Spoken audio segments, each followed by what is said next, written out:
ગાંધીનગર લોકસભા બેઠક પરના કોંગી ઉમેદવાર સીજે ચાવડાએ ઉમેદવારી પત્ર ભર્યું। આ દરમિયાન હાર્દિક પટેલ અને અમિત ચાવડા હાજર રહ્યા હતા। સીજે ચાવડાએ રેલી યોજીને શક્તિ પ્રદર્શન કર્યું હતું। આ દરમિયાન મોટી સંખ્યામાં કાર્યકરો હાજર રહ્યા હતા। સીજે ચાવડાએ ભાજપની સરકાર પર પ્રહાર કરીને કોંગ્રેસની જીત થશે તેવો આશાવાદ વ્યક્ત કર્યો હતો।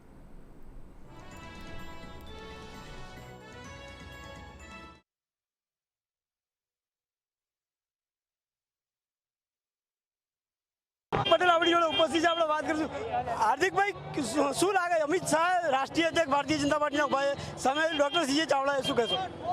એક તરફ રાષ્ટ્રીય અધ્યક્ષ છે અને એક તરફ જનતાની સેવા કરીને ડેપ્યુટી કલેક્ટર તરીકે નોકરી છોડીને જનતાની સેવા કરવા માટે આવેલા એક વ્યક્તિ છે। જનતા સારી રીતે જાણે છે કોને વોટ આપવો કોને નહીં। જનતાને ખબર છે અમારી સેવા કોણ કરશે કોણ નહીં। અને હું માનું છું કે ગુજરાતની જનતાની સેવા એક સારો વ્યક્તિ કરી શકશે, એટલા માટે સીજે ચાવડાને લોકો વોટ આપશે।